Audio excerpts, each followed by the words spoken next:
invite Angie Desmonie up to the stage. She is the finance manager for MLCN Investment Management Corp. Angie, welcome to the stage.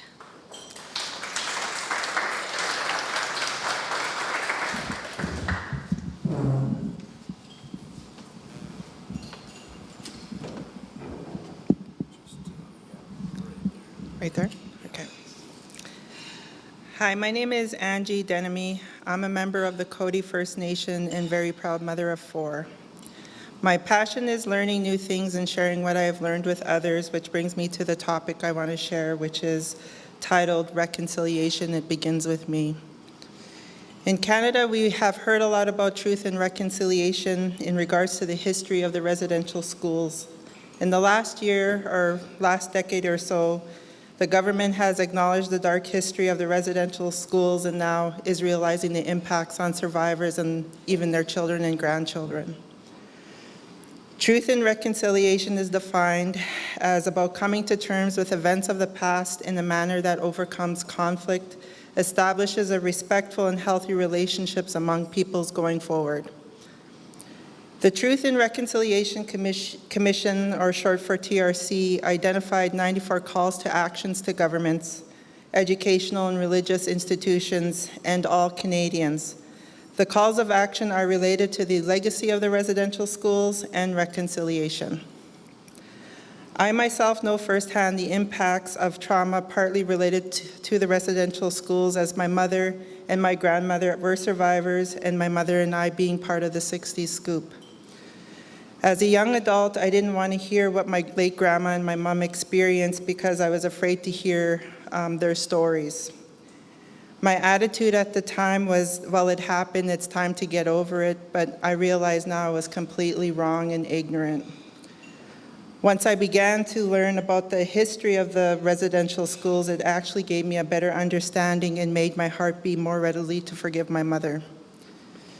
Today in our generation, we are already seeing young people from diverse backgrounds begin to educate themselves about truth and reconciliation and want to drive initiatives that will bring stronger communities and nations. Collaboration is key.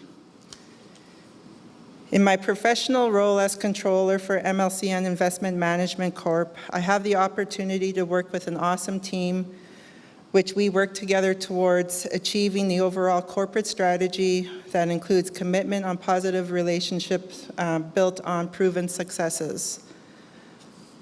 One of the successes that I would like to talk about is the 30th anniversary of the establishment of the Muskeg Lake Cree Nation Urban Commercial Reserve, located in Sutherland area here in Saskatoon.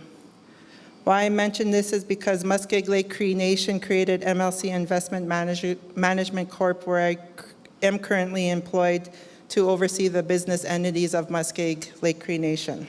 And I'm also very happy to be part of this organization as well. What I have learned about the 30th anniversary is that the milestone that it represents the commitment and the collaboration from both the Muskeg Lake Cree Nation and the City of Saskatoon to establish the first commercial urban reserve 30 years ago, which back in the 1980s seemed impossible and even unviable at the time. When the idea of the first urban commercial reserve was put forward, there were no policies or processes in place, even on the federal and provincial levels, to convert land within city limits to an urban commercial reserve. Reflecting on the 30th anniversary, I think this definitely sets precedents for other communities to follow the example that Muskeg Lake Cree Nation, the City of Saskatoon, and the federal and provincial governments had established by working together and commitment to achieve the impossible, that would establish a strong foundation for future generations going forward to grow communities in Saskatoon and advance reconciliation.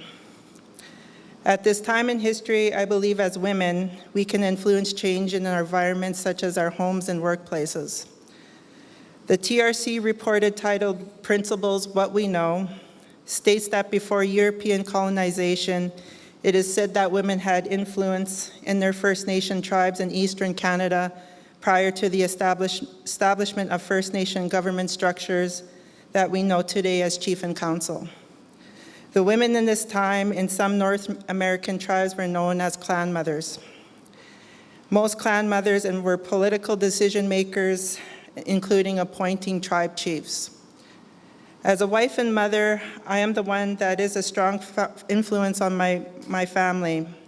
I can be a role model that inspires them to respect and love themselves and others. To others, I hope that I can be an example that we are not a victim of our past, but there is a hope for a better future, and we can make a difference now for future generations. In closing, I challenge every woman here today to embrace who you are, believe in yourself, and use your power to influence change. Reconciliation, it begins with me, it begins with you, it begins with us. So let's go change the world. Thank you.